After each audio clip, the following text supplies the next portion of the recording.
भगवान देवादिदेव महादेव भगवान शंकर का स्वरूप क्या है? तब ब्रह्मा और भगवान विष्णु ने एक पर्वत को घुमाना प्रारंभ करा और उस पर्वत को घुमाते घुमाते एक अग्नि का खंभ प्रकट हो गया, एक लिंग स्वरूप आकृति प्रकट हो गई। और वही आकृति ही भगवान विष्णु ने कहा कि ये मेरे भगवान शिव का जो ये स्वरूप मैंने प्रकट करा है यही मेरे पिता हैं। और सबसे पहला शिवलिंग का निर्माण भगवान ब्रह्मा और भगवान विष्णु ने कर दिया। अब भगवान विष्णु कह रहे हैं कि ये मेरे पिता हैं,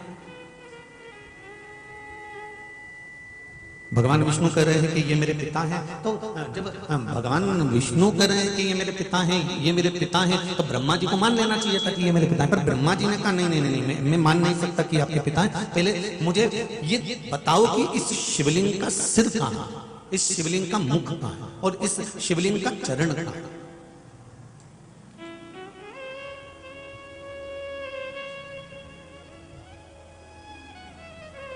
जब तक शिवलिंग का मैं चरण नहीं देख लेता, जब तक शिवलिंग का मैं सिर नहीं देख लेता, तब तक मैं विश्वास नहीं कर सकता कि यही देव अधिदेव महादेव का स्वरूप है। ब्रह्मा जी ने जब कहा तो भगवान विष्णु ने कहा कि आप भगवान शंकर का सिर देखना चाहेंगे कि चरण देखना चाहेंगे? ब्रह्मा जी ने कहा मैं सबसे पहले भगवान शंकर का, आपके पिताजी का, मेरे दादाजी का सिर देखना चाहता हूं। तो भगवान ने कहा ठीक है, कहां जाना चाहते हैं, ऊपर कि नीचे पता लगा? तो कहा मैं ऊपर जाना चाहता हूं, आप भगवान के चरण ढूंढने के लिए नीचे जाओ। ब्रह्मा जी आकाश मार्ग से ऊपर की ओर जाने लगे और भगवान विष्णु पाताल मार्ग से नीचे की ओर जाने लगे। भगवान विष्णु को यह मालूम था कि भगवान के चरण नहीं मिलेंगे।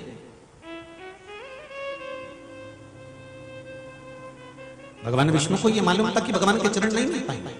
तो भगवान विष्णु को वापस लौट कर आ गए। पर ब्रह्मा जी चढ़ते गए चढ़ते गए चढ़ते गए, बहुत ऊपर पहुंचने के बाद ब्रह्मा जी को लगा कि भगवान का सिर नहीं मिल रहा, इस शिवलिंग का छोर, अंतिम छोर नजर नहीं आ रहा। तो ब्रह्मा जी चलते चलते जब थक गए, सामने केतकी का फूल मिला। ब्रह्मा जी ने उस फूल को तोड़ लिया और केतकी से कहा केतकी तू मेरे साथ चल नीचे चलकर तो भगवान विष्णु के सामने कह देना कि ब्रह्मा जी को भगवान शंकर का सिर मिल गया। केतकी ने कहा मुंह में झूठ क्यों बोलूं? तो कहा मैं तुझे सुगंधित बनाकर रखूंगा। केतकी ने कहा अगर कोई ने मेरा कहना नहीं माना तो? सामने से गौ माता आ रही थी, गाय को पकड़ लिया ब्रह्मा जी ने। गौ माता को पकड़कर कहा गौ माता तुम हमारे साथ नीचे चलो और भगवान विष्णु के सामने चलकर कह देना कि ब्रह्मा जी को भगवान शंकर का सिर मिल गया। गाय ने कहा मैं क्यों झूठ बोलूं? ब्रह्मा जी ने कहा सबसे पहली रोटी अगर घर में बनेगी तो वो तुमको मिलेगी। एक रोटी के चक्कर में गौ माता ने झूठ बोलना स्वीकार कर लिया।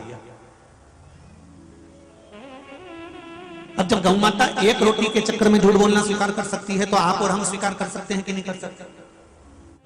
गौ माता को केतकी के फूल को लेकर ब्रह्मा जी नीचे आए। भगवान विष्णु सामने बैठे हुए दिख गए तो ब्रह्मा जी ने कहा प्रभु आपको चरण मिल गए? भगवान विष्णु ने कहा पहले ये बताओ आपको भगवान शंकर का सिर मिल गया? तो उन्होंने कहा नहीं नहीं पहले आप बताओ क्या आपको चरण मिले? भगवान विष्णु ने एक ही वचन सत्य बोल दिया और भगवान विष्णु ने कहा कि मुझे भगवान शंकर का चरण, इस शिवलिंग का चरण नहीं मिला। तब भगवान शंकर ने आकाशवाणी कर कहा हे नारायण आपने मेरी साक्षी में आज सत्य बोला है, इसलिए आपका नाम सत्य नारायण होगा, सत्य नारायण। और स्कंद पुराण में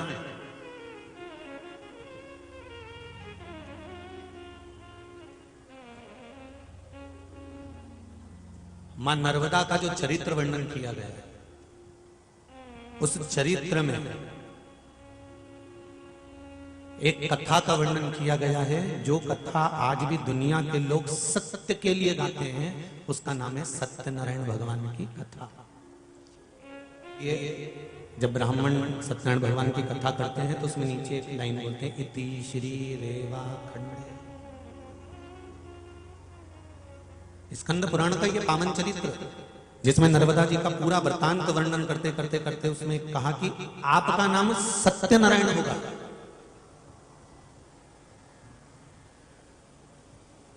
भगवान विष्णु ने सत्य बोला इसलिए भगवान विष्णु का नाम सत्यनारायण हो गया। अब भगवान विष्णु ने ब्रह्मा जी से पूछा कि आप ऊपर गए थे, आपको भगवान का मुख दिखा? ब्रह्मा जी बोले हाँ, मैं तो भगवान का पूरा मुख देखकर, उनका पूरा स्वरूप देखकर हूं, आखिरी छोर तक नहीं छोड़ा मैंने भगवान शंकर के स्वरूप को।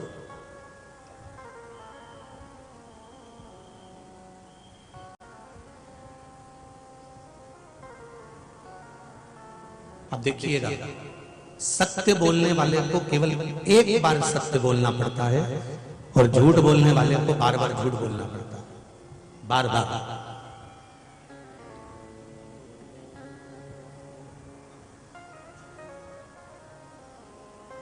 ब्रह्मा जी ने एक झूठ बोल दिया कि मुझे भगवान शिव का सिर मिल गया, तो ब्रह्मा जी ने कहा आपको विश्वास नहीं हो तो केतकी के फूल से पूछो। संशय वहां खड़ा होता है जहां पर कुछ झूठ हो। प्रमाण की जरूरत वहां पड़ती है जहां पर असत्य हो। जहां पर सत्य होता है ना वहां प्रमाण की जरूरत नहीं होती।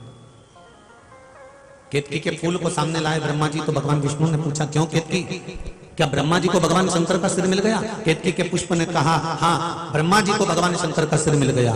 तब शिवलिंग में से आकाशवाणी हो गई, ये ब्रह्मा और ये केतकी का फूल झूठ बोल रहा है। भगवान शंकर ने कहा केतकी के पुष्प, तूने मेरे सामने झूठ बोला है, मैं तुझे श्राप देता हूं।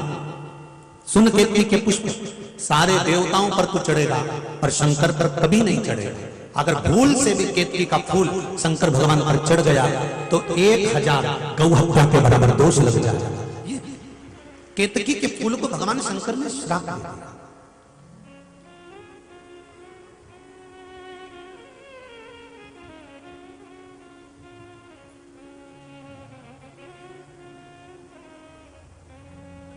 केतकी का फूल बोला कि मुझ पर अगर विश्वास नहीं है तो गौमाता से पूछ लो। भगवान शंकर के सामने भगवान विष्णु ने गौमाता से पूछा, गौमाता आप बताओ, आप बोलो, क्या ब्रह्मा जी को भगवान शंकर का सिर मिल गया? गौमाता ने कहा एक रोटी के चक्कर में गौमाता भगवान शंकर के सामने झूठ बोल देती है, केवल एक रोटी के लिए। और भगवान शंकर ने कहा गौमाता तूने मेरे सामने झूठ बोला है, तू जगत की मां कहलाती है और शिव के सामने झूठ बोलती है। मैं तुझे श्राप देता हूं गौमाता, तेरा पूरा शरीर पूजा जाएगा और तेरा मुख अपूज्य माना जाएगा।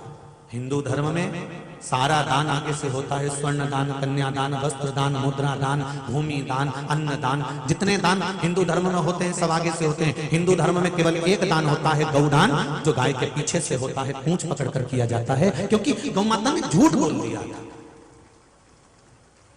हिंदू धर्म में सारी परिक्रमा आगे से होती है, किसी भी मंदिर की परिक्रमा कर लो, किसी भी वृक्ष की परिक्रमा कर लो, किसी भी देवता की परिक्रमा कर लो, हिंदू धर्म में सारी परिक्रमा आगे से होती है। केवल हिंदू धर्म में एक परिक्रमा ऐसी है जो पीछे से चालू होकर पीछे विराम होती है, वो गौ माता की परिक्रमा है। गाय की पूंछ से चालू होकर गाय की पूंछ पर विराम होती है, क्योंकि तू झूठ बोलती है।